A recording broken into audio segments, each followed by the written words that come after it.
Hey, thanks for checking out The Solid Verbal. Now would be a great time to subscribe to the channel for college football content all off season long. Welcome back to The Solid Verbal, boys and girls. My name is Ty Hildenbrandt. That fine gentleman over there is always the wonderful, the beautiful Dan Rubenstein. Sir, welcome back. How are you? I'm terrific, Ty. Thanks for having me. I can't believe you keep inviting me back over and over again, and here we are. Here we are. Don't forget to hit subscribe or follow wherever it is that you get your podcast. We'd appreciate that. Going out to verballers.com. That is our Patreon where you can support the show if you are ever so inclined. As we've been saying now for weeks, months, we will be making some modifications to our Patreon in very short order. So do stay tuned for that again at verballers.com. Make sure you hit subscribe if you are watching along on YouTube. And follow us on social media. There are so many social media channels right now. I've lost count. And I'm pretty I'm not Mr. Social Media. But I'm pretty I like to fashion myself as somebody in the know with all things tech. Mm-hmm. This is even a little much for me. I cannot keep track of all of it. But if you are on any of the channels, I think we have tried to disperse ourselves so that we're on all of them. Please hit us up there and give us a follow. I will say, Ty has a secret Mastodon account that is horrific in nature. And that's the one I don't have. I haven't figured that one out yet. All I saw about Mastodon, we have a college football show ahead-ish. All I saw about Mastodon was it's a decentralized blah-bitty-blah with groups, not to be confused with servers, not to be okay, I'm out. Nope, not for me. Well, look, today is a show that we are very excited to. We're always excited when we get to talk about this particular subject. Yes. Also of note, I mentioned the Patreon earlier. We're going to be doing more shows like this one as part of our bonus content offerings out on Patreon throughout the course of the college football season as we kind of make some modifications there. So if you like this episode, gives you a little bit more wood for the fire with respect to our Patreon account. Dan, what are we doing today? I like that you're we're doing more. Ty's going to throw some more content coal into the fire to keep the Solid Verbal locomotive on track during the season. So what do you always say on our, I guess it would be a December or February recruiting show with Brandon Huffman? You echo the same thing that a lot of people echo, and you say recruiting is the what, Ty? What's lifeblood? The term? The lifeblood of college football. I disagree. My hypothesis is truly message boards are the lifeblood of college football. Because if you really want to know what it is to be a college football fan, if you really want to know about the psychosis that we're all infected with, I'm atop that mountain, Ty. I have planted the problematic flag when it comes to college football fandom. What you have to do is you have to sink yourself. You have to throw yourself into the world of your favorite team's message board, and the most intense one at that.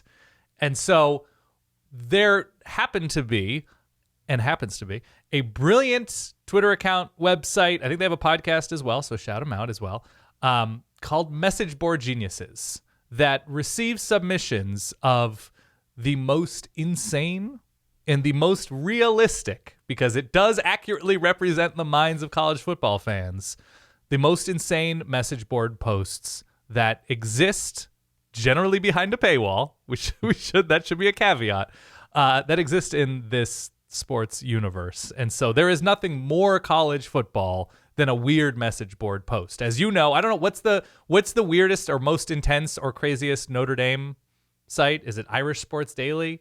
or ND Nation? ND Nation's had a long run atop that mountain. Yeah. And I don't know what Oregon's is. It used to be, there was a big one called E-Duck.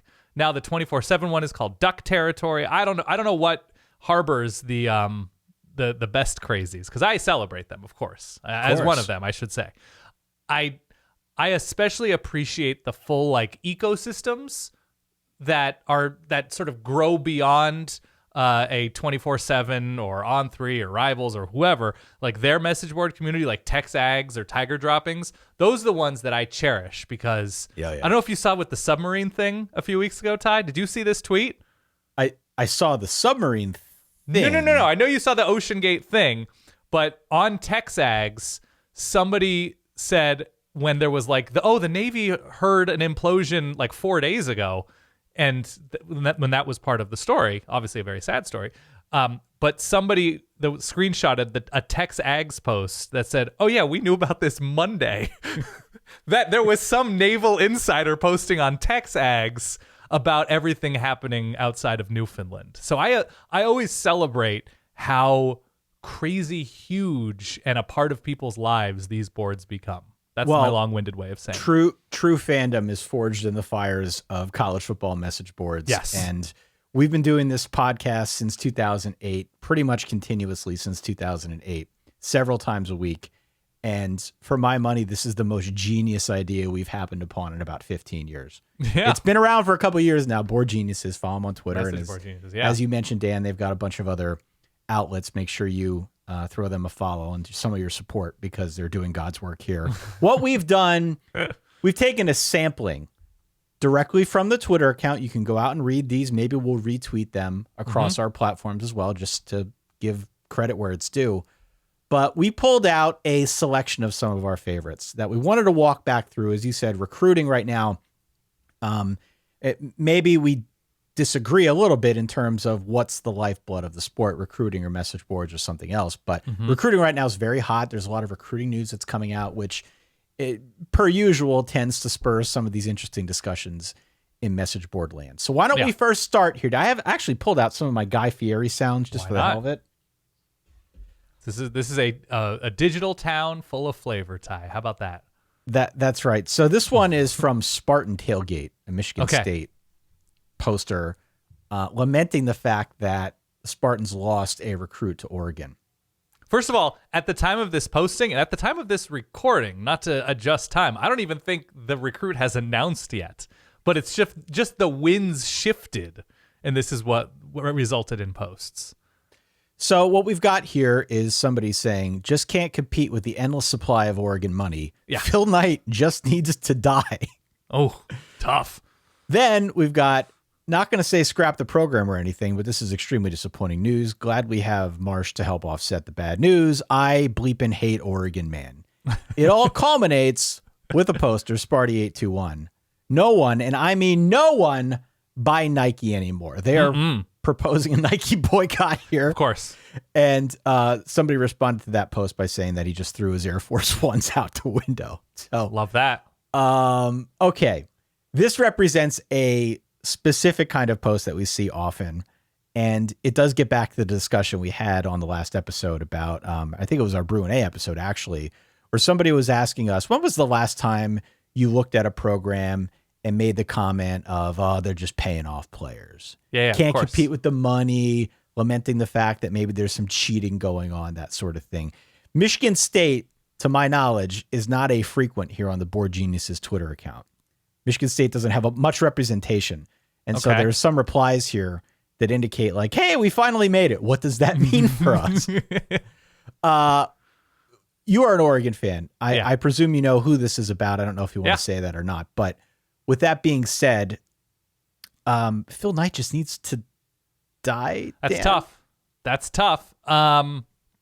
So the thing that and this is universal, right? This is in the NIL era and the collective era, whatever, is if a player chooses your school, in your case, Penn State or Notre Dame, in my case, Oregon, and whatever. If a player chooses your school, it's they went to campus, they connected with the coaches, they really could appreciate the family atmosphere, and they just felt that bond and that pull. It felt like home the entire time. It was just a great fit.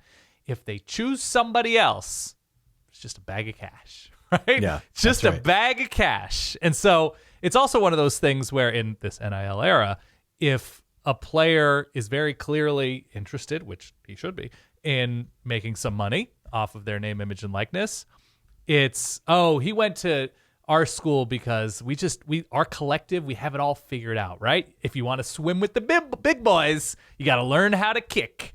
And then if they go somewhere else, it's not, we're not big boys. It's somebody doesn't know how to budget. Somebody is just irresponsible with money. And obviously the player couldn't turn it down, and the player was just chasing the wrong thing. That's great. I love it. It's 100% accuracy all of the time. All the time. Just doing things for the right reasons. So of course.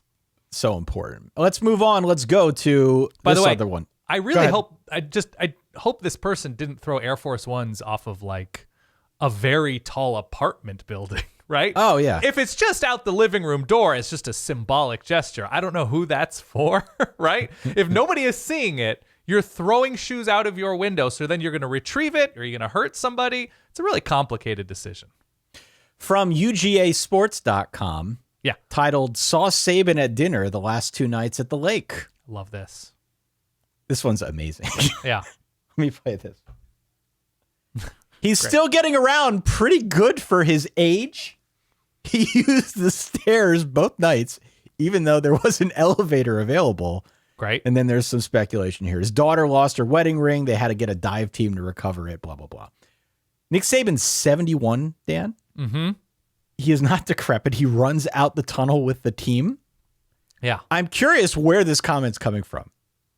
Where is this comment coming from? Still gets around pretty good for his age, took the stairs even though an elevator was available. Well, I think people are just obsessed with inside information, even if it's not actual information that's useful at all. What I think about when I hear this question, Ty, there's the old exercise, one, who's going to replace Nick Saban in Alabama eventually when he is no longer the coach there? Because human nature is such that someday Nick Saban is either going to retire or die and lose that job. And we all will, Ty. This is breaking news. I don't know if you have that sound available. We're all going to die. So my question to you is, if I were to give you certain maladies that come with age, would you rather have a debilitated, in a mental way, in a physical way, Nick Saban over the following coaches, right? At what point, like, if you were to find out Nick Saban uses the elevator, he's become a little bit more forgetful, and he's moving a little bit slower, clearly moving a little bit slower physically, right? He's taking the elevator. He's just a little bit more ginger with his walking. Would you take Nick Saban or Marcus Freeman coaching Notre Dame? Nick Saban. Nick Saban. Okay. Nick Saban. So I would also take Nick Saban, a slowed down Nick Saban over Dan Lanning. I think that's fair to say. At what point, and I'm trying to keep this in a non-bummer fashion, Ty, because we've all been through it with elderly relatives. That's really sad to watch. But at what point, like if Nick Saban were to become super forgetful and sort of lost mentally, would you take him over Marcus Freeman? I'd feel bad, and I wouldn't do that. I was like, it's time. I would not put that on the Oregon program. Probably not. But you are at least enticed.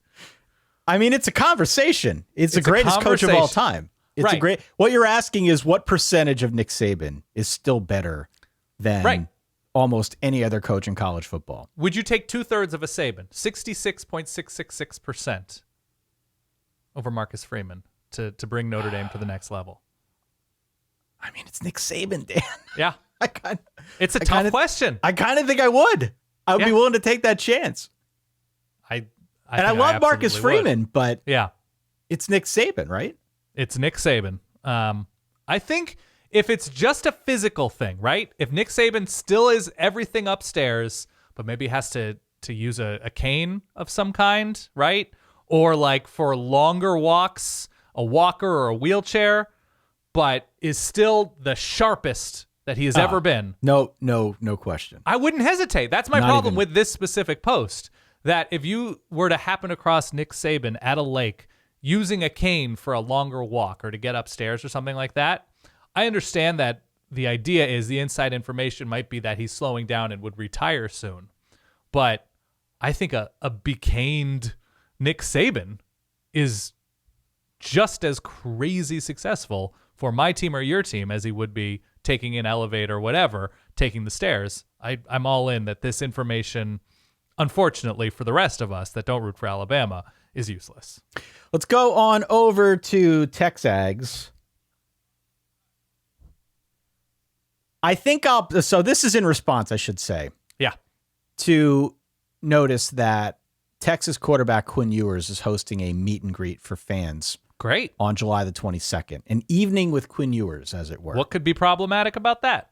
$2,300 per person, VIP. $283 for adults and $38 for kids. Actually, good value for kids. Wait, the response $2,300 per person or per table? What is it? It says tickets. Tickets are $2,300 for VIP. Oh, VIP. Okay. $283 for adults, $38 for kids. The response on TexAgs. Yeah. For my money, maybe the best one of these I've ever seen. Uh-huh. I think I'll pass on spending an evening with a 19-year-old. Pretty sure this is a ploy to catch pedos. Kind of the only thing that actually makes sense. So, okay, a lot to unpack. Like, we've long entered into weird territory now with NIL. Mm-hmm. You could argue we've always been in weird territory with message boards and recruiting.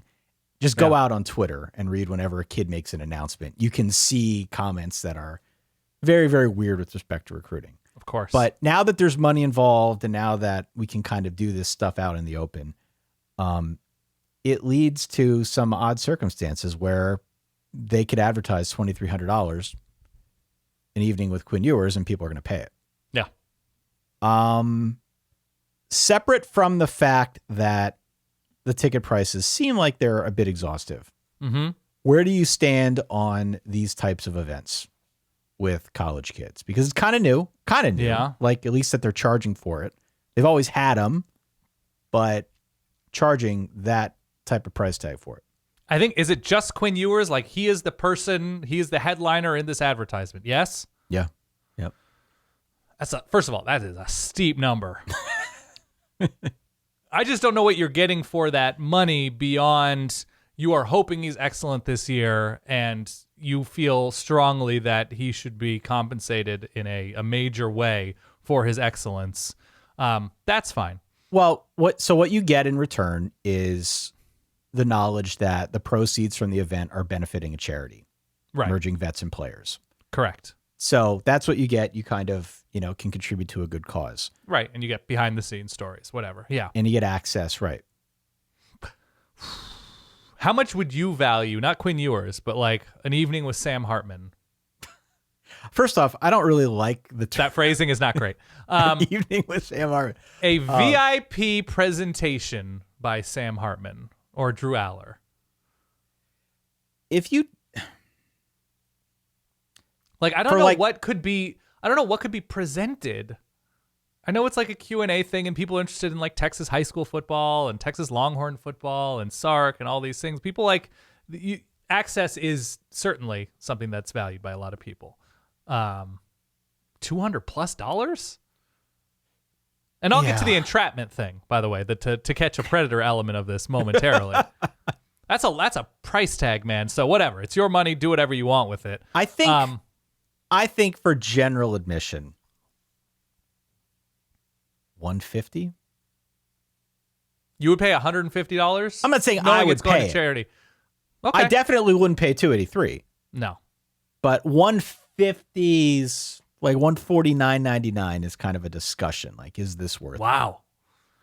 My other question to you is, how far down the list of options, strategies, plans is the starting Texas quarterback for sting ops entrapping horrendous people that you're going to say, I'm taking Quinn Ewers as my strategy to bring in the worst of society? It's not a great strategy, just in terms of that's what you're going for. That said, did you see that the Texas quarterback room posed shirtless recently in the weight room? Did see this, yes. So there is credence, more than I think you're letting on, that all of a sudden we're getting beefcake shots from Quinn Ewers and Arch Manning and Malik Murphy, who, by the way, dwarfed them all. So maybe they're using the wrong guy. Malik Murphy looks like Shaq in that photo of Shaq, Charles Barkley, and The Rock. He's just immeasurably bigger. Yes. I would start Malik Murphy if I were Texas right now. This might be an evening with Texas's backup quarterback based on that picture alone. Man, does he look like he could destroy some defenses. So, not a great strategy. I don't know how a sting operation would get a bunch of people paying money to go see Quinn Ewers, and then while they're laying in the shadows behind a curtain, identify who is looking at Quinn Ewers a little bit inappropriately. That's the tough part to me, is what are the machinations of all of the steps that the feds would take at this Quinn Ewers sting op. That's the toughie right there. What a post. Where do you want to go next? That. What do you want to go next to? All right, I'm pulling up the list in front of me. This one, I think we brought up on the show itself, on a different show. Oklahoma fan is wondering if the whole SEC thing really is a good idea. Oh my gosh, this is beautiful. So, Sooner Shocker 1. Sooner Shocker 1. You can imagine what that might mean. Yeah. I was originally all in on joining the SEC, but now I am having second thoughts. Did Texas A&M or Mizzou really gain anything? You could argue that all their sports were more successful in the Big 12. They might have more money to pay coaches, but that's not leading to championships. I hope the Sooners can make this a success, but after reading all these posts, it seems like they have more obstacles than I thought. When the head coach is talking about game day atmosphere, to me, this is very telling. I like the new commissioner of the Big 12. He seems to be very forward-thinking. The conference on paper appears to be weaker in football, but maybe not as many people think, especially if Cincinnati can maintain, I don't know, there's some questionable grammar here. Not many people think Cincinnati can maintain their momentum. So we didn't read this exact post. We read a post that was sort of criticizing worshiping TV money as a god. But this is another Sooner fan having second thoughts. Do you disagree with anything he said here? I do not. But I think this is a case where a lot of schools are balancing financial survival or perceived financial survival and losing attention to the SEC, to the Big Ten, as those conferences continue to grow with network TV spots as opposed to conference TV spots. So there's a lot of these decisions are made in fear. I think Oklahoma, at its best, can compete with a lot of top-tier SEC teams. But Oklahoma fans, I'm not going to say they're spoiled, but they've grown accustomed, by and large, to a certain way of life under both Lincoln Riley and Bob Stoops, which is to say the only other school from a financial perspective and from a recruiting perspective that competed with Oklahoma was Texas, who annually cannot get out of their own way, sort of clearing the way for Oklahoma to lose a dumb game to Kansas State and win the Big 12 championship and go to a major bowl game. Yeah. So that's not going to be a reality in the SEC. That lifestyle that these Sooner fans have grown accustomed to is going away.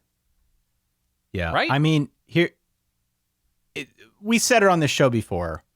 It's like when you fly private more than once, that just sort of becomes your lifestyle. Sure. And to your point, it feels like Oklahoma has grown accustomed to that Big 12 lifestyle. Where have you grown accustomed to flying private? Is that a thing that you should announce? I did right it now? once. I was on a private jet once for a work thing. Way back when, mysterious day job. Yeah. That was the only time, and probably will be the only time ever. But it was an experience. You don't got to go through airport security. You don't got to worry about baggage claims, anything like that. I mean, it is. Were you pampered? Truly. Were you handed a hot towel? I was handed a Wawa hoagie upon getting on board. How was that for you? It was terrific, flying home from Dallas. Okay. But I feel like Oklahoma has grown accustomed to a certain way of life. They will adjust, I think, pretty well. I agree with you that the program is set up such way that it's ready to contend on the big-time level in the SEC. But the schedule is going to get harder, and the defenses they play are going to get better. Mm-hmm. And I don't think it's going to be a picnic. It wouldn't surprise me if there is a pretty significant speed bump next year as they enter this conference and start playing teams that they haven't played in many cases in a long time. So I understand the bit of trepidation here, especially from a fan's perspective. But I think, like, much along the lines of when you get a new coach, you have to give that guy something of a grace period to figure it out. Mm-hmm. I feel like both Texas and Oklahoma are going to be in that category next year. Right. If I were a fan, I would probably be a little bit tenuous about this as well. Like, okay, like, be careful what you wish for. You're going to get paid boatloads more money, but But be careful what you wish for, right? Who knows which direction this is going to go. I don't know if fans are going to have that foresight.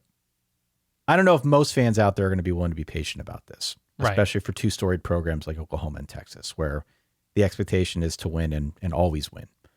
But I am expecting a speed bump. Here's the interesting thing about Oklahoma and the SEC, where it's not in this post specifically, but I think there's subtext to it. There was a lot of like, maybe we had it good. Maybe Texas A&M and Mizzou had it better in the Big 12. Right. Maybe it's not so bad to be a big fish in a medium-sized pond or whatever. The subtext is also Oklahoma could get away with having a deeply flawed side of the ball in the Big 12 and continue to win. Yes. Deeply flawed in certain years is actually pretty nice to what they mounted on defense. And so now in the SEC, you kind of can't get away with being Oklahoma.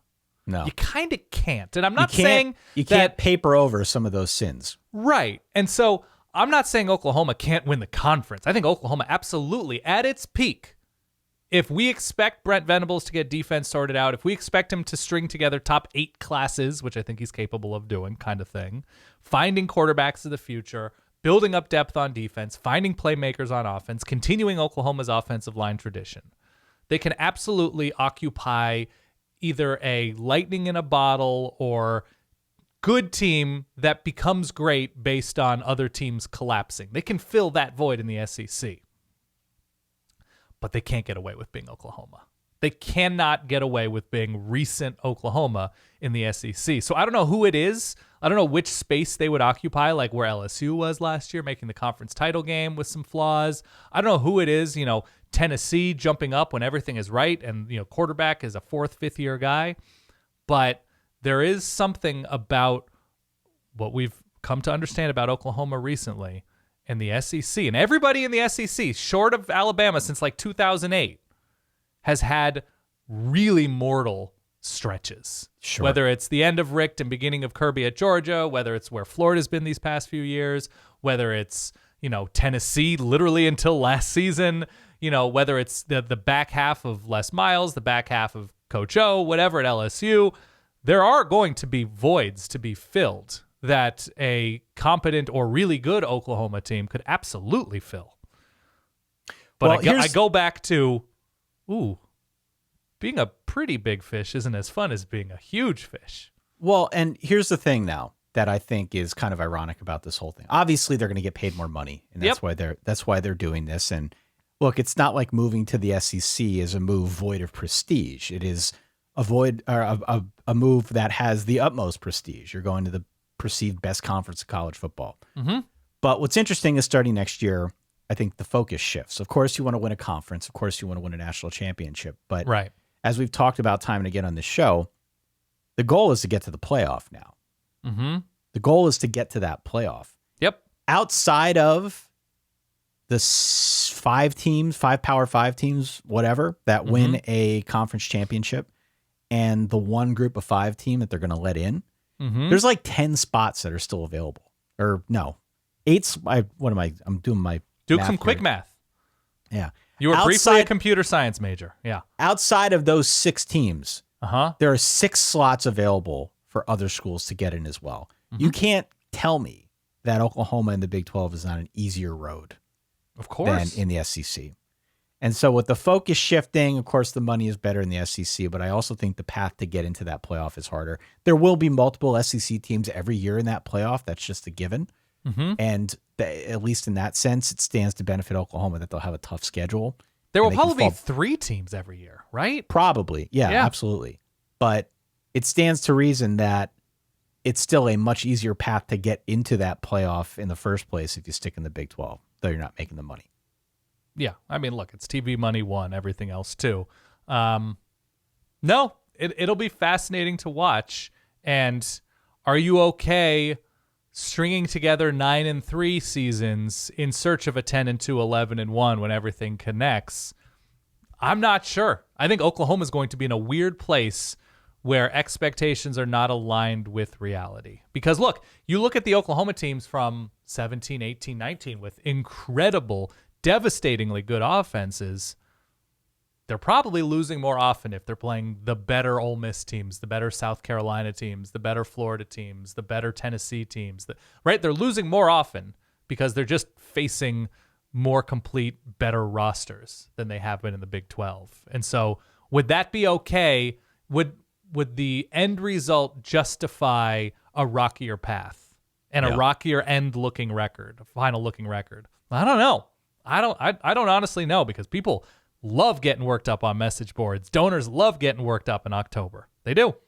Let's go back to our friends over at UGAsports.com, Dan. Please.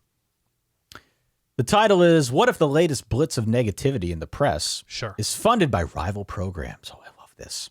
Mm-hmm. This seems very well orange.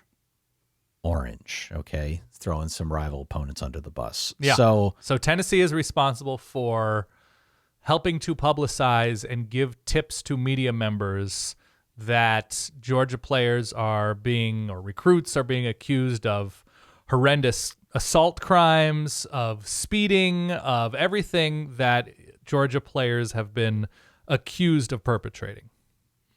The post here from Gators Wear Jean Shorts. Does NIL also stand for negativity in lay press? And somebody else responds with, you can't convince me that rival programs like Barn or Bama won't have any anonymous source reach out with information, even if it's not true, Dan. So I love this post. Yeah. This is a beautiful post. This is, again, us versus the world mentality. You get this all the time with college football. This is what message boards are basically all about. Of course it's not true. Of course it's not true, because the Atlanta Journal-Constitution, did an exhaustive investigation on, at a minimum, the speeding violations and the traffic incidents that have been a virtual epidemic at Georgia now for the last couple seasons. They've tried to fix it. Kirby Smart has yet to fix it. They're going to have to rededicate themselves to making at least that side of it a lot better. And there are, of course, a bunch of other unspoken crimes that were brought up recently in the press. Yeah. Have you happened upon this mentality? Not this specific instance, but this mentality on, say, Oregon boards or anywhere else that you've been? That rivals are tipping off media? The rivals are tipping off media. I mean, I think the more popular, kind of more mainstream version of this, a close cousin, is the whole negative recruiting angle. Sure. The whole negative recruiting angle, right? Like, so-and-so is saying this about our program, and then therefore finding a way to like, you know, keep recruits from going to a certain school, that type of thing. Right. Well, look, there's absolutely history of coaches turning in other coaches that they feel are skirting the rules and hurting their own programs or hurting their programs.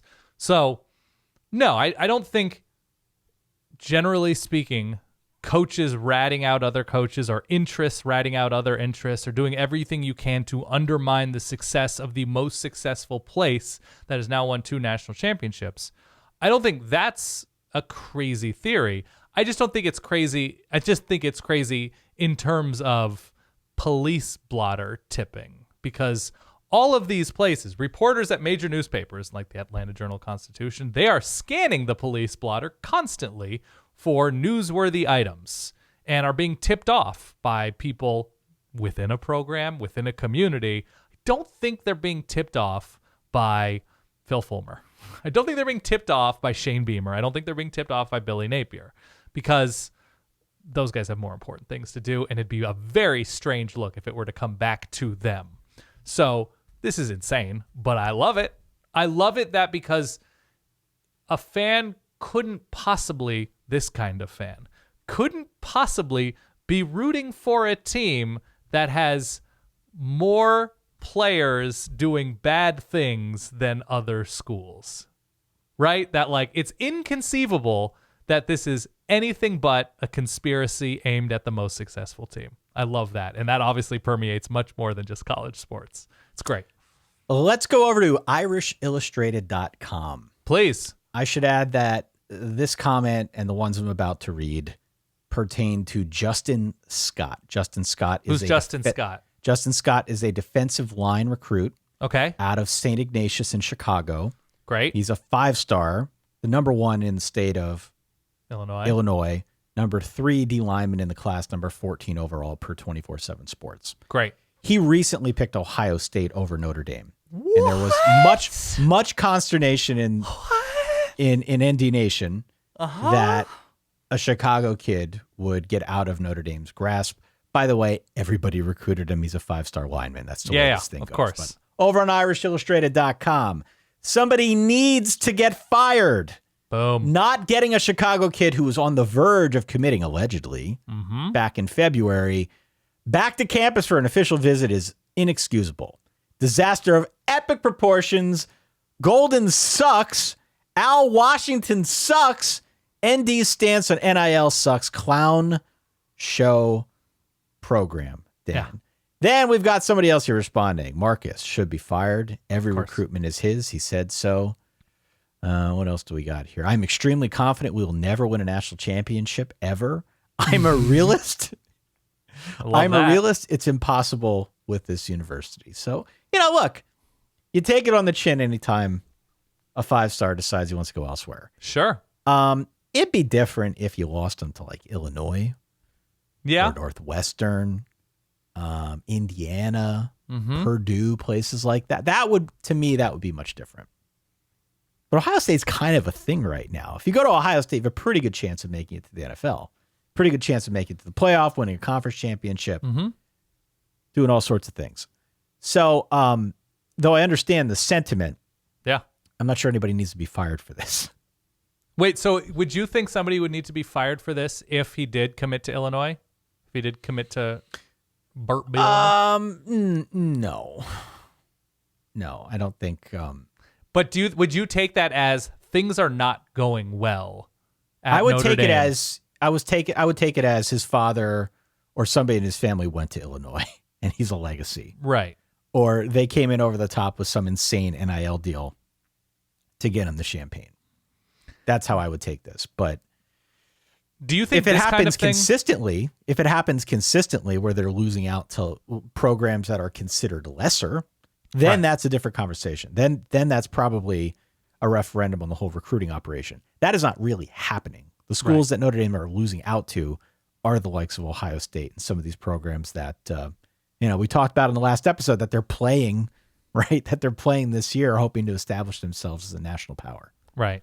Is Notre Dame beating out Ohio State or Alabama? Are they beating out the top flight recruiting operations for players under Marcus Freeman? I mean, I think I would probably stop short of saying they're beating them out. Is there like a 5-star kid that Notre Dame has won a battle against Georgia or Michigan or any of those schools? Well, I mean, obviously it's a little bit early to kind of comment on the 2024 class since that can change pretty rapidly. I don't beat out Michigan for CJ Carr last year. They beat out Michigan for CJ Carr. I don't believe there were any 5-stars in the 2023 class. Right. A ton of 4-stars, but I don't believe there were any 3-stars or any 5-stars, excuse me, that kind of rose to that level. I know that there was a lot of interest around the country for a handful of some of the skill guys that they got. For example, I'm looking at like Jaden Greathouse, who they got out of Texas. I know there was interest from him in SEC land, like Oklahoma is a school that we could probably also lump into this discussion. They offered him, they were interested in him as well. So they're beating out some of these big programs and pulling kids away from their natural geographic footprint to get up to South Bend. But it's the big ones like this that tend to rankle the fans. Does it rankle you? No. It bothers me. Yeah. It does bother me. Yeah. But rankle me to the point of wanting to fire people, wanting to change the system. I think the recruiting operation under Marcus Freeman is already better than it was under Brian Kelly. Wow. Okay. I think he's done a really good job. He's taken a fresh approach to this thing. And he is definitely aggressive on the trail in a way that Kelly wasn't. Kelly was a very good recruiter. He built that program over the course of however many years. Right. But Marcus Freeman brings a new energy that I think should excite most Notre Dame fans. where Marcus Freeman needs to prove himself as not on the recruiting trail, even after losing this one big guy. Right. Where he needs to prove it is on the field. Mm-hmm. He needs to prove it that he can get to that top tier of national prominence and actually contend for a playoff spot, get in a playoff spot and be competitive. There were issues with game management last year.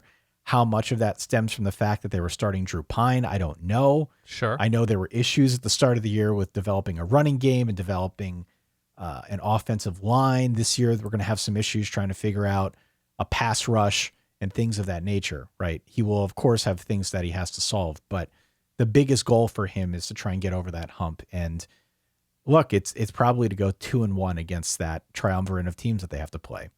And even that doesn't guarantee him anything, but USC, Ohio State, and Clemson. You win one of them, that's good. You win two of them, wow, Marcus Freeman's a great coach. Right. So that's where we're headed with this thing.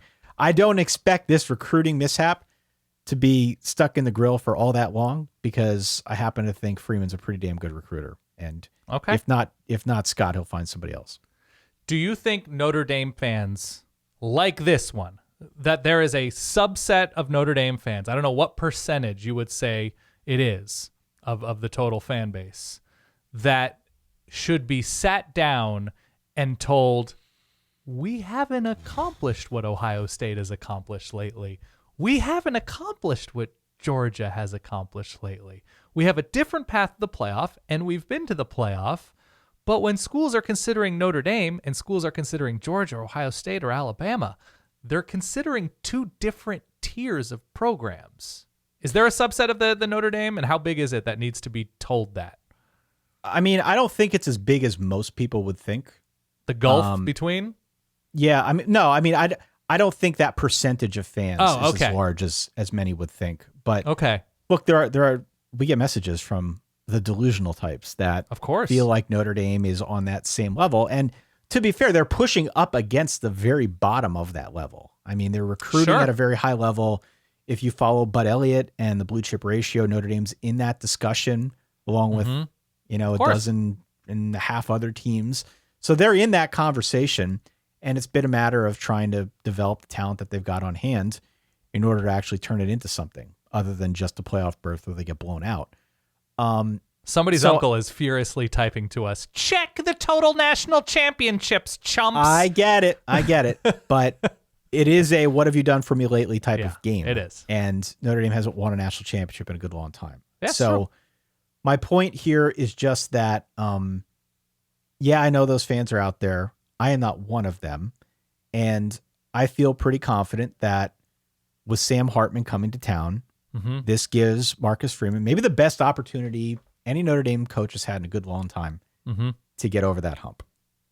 And we'll see. We'll see if he can do it. New offensive coordinator, new skill talent, but they're starting from a really good place on offense this season. And if it goes sideways, if they start losing more recruits, then maybe that's a tell that something is up. Sure. The other thing that I would add real quick, and then we'll maybe get to one or two more of these, Dan, Notre Dame's approach to NIL is, I think, different than other bigger institutions. They're not relying on NIL the way some schools are. For some kids, that might be a bit of a deterrent. What does that mean? That they're spending money on existing roster members rather than... Okay. I think there is more of a commit. It doesn't mean there's no NIL infrastructure, but I don't think it's quite as fruitful as it would be if you went to some of the other schools out there that are putting more of an emphasis on it. The emphasis at Notre Dame is really like, hey, we're Notre Dame. Right. Right. And though I think that has a lot of credence on the recruiting trail, and I think that is easy to sell to some recruits, there are going to be some that say, hey, well, I can get, $3 million if I go elsewhere. And that could be a deterrent. Hasn't really worked against Notre Dame that much yet. Right. But it wouldn't surprise me if we have situations like that emerge. So is there a number to you? We'll move on because I love grilling you about Notre Dame. Is there a number to you that if Marcus Freeman his class is consistently not ranked above this number, you're like, they're not really winning a ton of games. They're going 9-3, 10-2, but he's not recruiting top 15 classes. Would that be alarm sounding? It's got to be top 15. Yeah. Okay. I honestly think anything outside the top 12 is probably kind of a disaster. Okay. It could be a smaller class that has blue chippers, that gets you into average rating, something like the top 15. But if we're talking about just a bomb of a class, that can't happen. You know what, Ty? I love that you planted that flag because you are very magnanimous a lot of the time. I love that you planted the flag of if Marcus Freeman is not stringing together top 12 classes, it's a disaster. I don't think this makes you a crazy message boarder, but I like this side of you. I'm not going to lie. Well, I mean, am I wrong? No, you're not wrong, but you're just very generous, and you are very like, well, it depends on the circumstance. Like you think these things through really, really admirably. Well, but I like that you've taken this specific stance. But it's true. I mean, I know it is. The issue for Brian Kelly to some extent going to LSU was that he kind of unspokenly said, I have a better chance to win a national championship at LSU. It's easier to get talent, right? It's easier to get talent. There are more systems in place that support football kind of above all else at LSU. And he thought he'd have a better shot down there. And it's always been a talent thing at Notre Dame. That was the big accomplishment for Kelly at Notre Dame. The way that he constructed that program from the inside out, it was a very slow and steady build, but it worked. And now he's at LSU. Brian, if Marcus Freeman does not continue the momentum that Brian Kelly started, and if suddenly the classes start dropping off, Brian Kelly was a really good recruiter in his own right. I think Marcus Freeman can take them to a different level. That's why they hired him. But if he's not taking them to that level, and if the on-field product is leaving a lot to be desired, what are we even doing here? My conspiracy theory is Brian Kelly looked at the 2023 roster and said to himself, we don't have a quarterback. See ya! Let's go over and close this out at warchant.com. Great Florida State website. Of course. Was wondering if Florida State allows people to spread ashes on the field. My dad passed in 2018. I've been wanting to spread these ashes. He went to Virginia Tech in the 70s, loves Florida State, lives in Tallahassee from 77 to his death. Yeah. Thought the Tech game would be perfect. Then we got a response from someone who says, I hope not. What a dick. I hope not. I pay a good bit of money to help keep the grounds in order and would not be happy to find out they let people spread their ashes on this precious turf. Pristine. Precious. Last thing we need is a root closure due to insufficient oxygen or sunlight because of ashes. Then somebody responds a few minutes later. We spread my dad's ashes in the, can't say that word, 2. I was a little surprised at how non-ashy his ashes were. I couldn't imagine spreading those small bone chunks on the field. This is horrible. I also couldn't imagine being a player and taking the field where the ashes of 3 grandpas were spread during the previous week, but to each their own. Several people were upset with me that I would dump my dad in the river. And then someone says here to close this out, was always my wish to be spread at Doak. Now, as I respond here, spread me at Benny Hill Stadium. I want to have a hand in messing their ish up in perpetuity. I hate Florida. There we go, Dan. A lot to unpack there, to be honest. Well, my mind first went to potentially having a Costanza blowhole situation with a Florida State player tripping on some section of the turf. Johnny Wilson goes down with an open look at the end zone because of a malicious turf situation, and they investigate, and there are bone shards found at the 18. That's where my mind went, if you remember George Costanza pulling a Titleist? The Titleist, yeah. Hole in one. The sea was angry that day, my friend. Yeah. What would your wish be? If I were to have my ashes spread somewhere? Yeah. It wouldn't be at Autzen. Again, I don't want the Costanza situation on my hands. Probably the Pacific. Probably something boring like that. Probably an ocean, but I don't wish that upon my descendants to be forced to take an urn of me and spread it somewhere. I think that's a little bit odd. Do you think that Florida State should allow this? Absolutely not. It's not somebody's right to do that.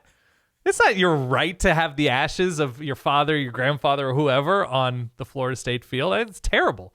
It sets a weird precedent. Then you get a bunch of requests. Do you have a place in mind? I mean, you told me this before, but I don't think the Spearmint Rhino at all in Vegas would have you. So No, have you thought about this? No, I haven't thought about this. I mean, this goes along with our everybody dies someday, and so you got to think about your wishes for yourself, for your remains. But no, a college football stadium wouldn't be high on my list. See, I think the problem here is, like you said, if you allow one person to do it, of course, then everybody's going to do it. What you need to do, if you really want to honor this request, I don't fault the guy if this was his final request. Right. I don't fault him for making it. No. What's he care, right? What I think needs to happen, you have to go outside the normal chain of command, Dan. Oh, yeah. You have to orchestrate some sort of special operation to get inside Doak Campbell Stadium and get it on the field. It's actually official it's not permission. that hard at certain places. That's what I'm saying, right? Have you ever have you ever just found yourself for whatever reason on a college campus and you're like, oh, that's weird, the gates are open? Well, back in August when I was out there, we went to Ryan Stadium outside Northwestern. Ryan Field, yeah. Ryan Field, yeah, sorry. We could have ran around on the field and played a full 60 minutes if we wanted. Yeah. Nobody would have cared. So what I'm saying is, and I think I'm with you here, I think you'd have to pull Andy Dufresne did this in Shawshank, right? Where when he would take, because he was digging through the wall, spoilers. You're thinking the hole in the pocket thing. Hole in the pocket, where you're walking around and just pretending you're just soaking it all in. The problem is, I don't know, it wouldn't blend in with the turf, right? You'd get little mounds everywhere, I would think, of the ash. And he was talking about how it's thicker than he expected. All right. Aside from that element of the conversation, I like this Andy Dufresne angle. You have to be very, very sly about your strategy, that you're just sprinkling here, sprinkling there, faking a sneeze, a cough. And maybe don't spread all of it, but just a smattering. Just like a handful to satisfy the requirement. Yeah, I think this probably happens all the time. I think somebody takes a tour of Dodger Stadium and sprinkles a little out. I think it happens all the time on the sly, that people are not doing the full dump, but just an appetizer. So here's what I want from the Verballerhood. Let us know. Do you have an answer for me, by the way? What is your strategy? If you had to pick a place to have your ashes strewn. I've never thought of this question before in my life. The mound at Iron Pig Stadium? No. I've never thought of this question before. I know. Well, now I'm putting you on the spot. I said the Pacific. I don't know. I need more time to think this one through. This is a big decision. Okay, well, let's talk it through, Ty, because you've been on message boards before. What geographic places hold a sentimental place in your heart? And I guess it could be like Beaver Stadium or Notre Dame, whatever. I wouldn't pick a football stadium. You wouldn't pick a football stadium. Is there a golf course? No. Not a golf course. Is there a lake or a body of water? I think I would probably go Boring Ocean as well. Which ocean? I have never felt more at ease and in paradise than the time I was in Hawaii. Which island? I was on Oahu at the time. Oahu. So would you want the waters or the sands of Oahu? Probably the waters. No, we did the waters. Yeah. So would it be somebody take a boat with your, because this was, I think, part of season 1 of White Lotus, right? That's right. Spoiler. So, yeah. You would have somebody, a descendant who was able, take your remains on a plane, a long flight from the East Coast to Hawaii, to Oahu. And that's where you would your spiritual energy, if you're going to believe in such things, to be in the crystal blue waters of Hawaii. Are we DB Coopering this thing and just dropping it off the back of the plane? Is that what you're... Oh, man, that's tough. No, I'm not saying that at all. I'm saying somebody needs to make the effort. So near a reef, anything specific, or just anywhere in the waters is good by you. Yeah, I mean, that's my answer for the moment, but I could be paid off if there's a sponsor out there that would... a sponsor, like there's a place that would pay to have you displayed all of your glory. Yeah, maybe Yakko's. I don't know. Not a sponsor. You displayed, so your urn would be proudly displayed at the flagship Yakko's. Yeah, that's not a bad answer. Yeah, the price has to be right though. I mean, it has to really be worth it. Not to you. You're dead. Not to me, but to somebody. Okay. Somebody. All right. That's let us know your plans out there. Not after death, but. No, I'm okay with that. If you were, after death is fine, solidverbal@gmail.com. But if you are trying to sneak ashes onto a field, Is that kosher? Is it not kosher? Oh, I think it's morally bankrupt. It's a terrible thing to do.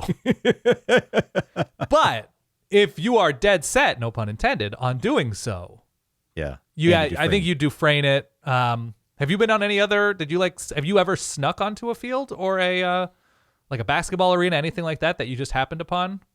I have not.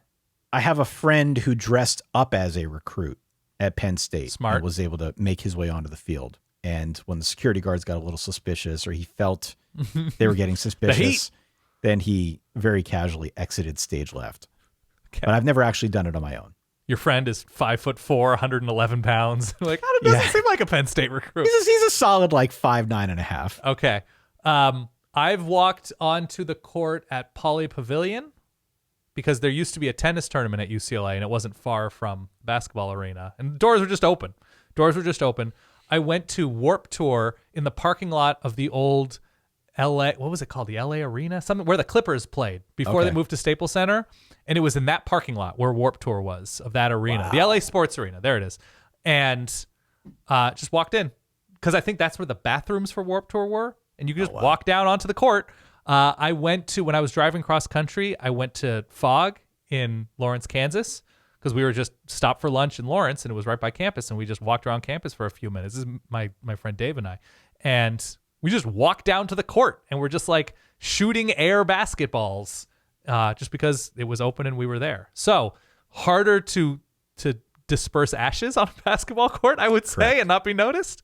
But yeah, a lot of times you can just walk into stadiums and arenas, and people are, they just assume you're part of the athletic department or something. I don't know what it is, but it's probably a little bit easier.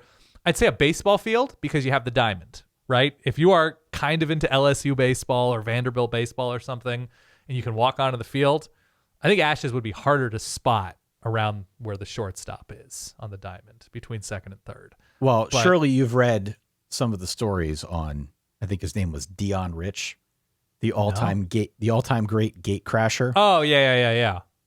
Tremendous stories. I don't think it's the most impossible thing ever, especially if some of these places are offering tours, that you could Andy Dufresne it, no problem. Yeah. Man. All right. Let us know, solidverbal@gmail.com, your response to any of what we discussed here today. Verballers.com is where you can go to support the show. Our Patreon about to be beefed up in a pretty big way, I promise you that. I'll leave you with this, Ty. When did thigh tattoos become a thing from a Tennessee fan? When did thigh tattoos become a thing? Now, my question to you, and this is about how we're ending the show. You like a good thigh tattoo, Ty? No, I don't. You don't like it? Would it be a deal breaker? Would single Ty see a young woman? I think that'd be a deal breaker. Yeah. A tasteful thigh tattoo?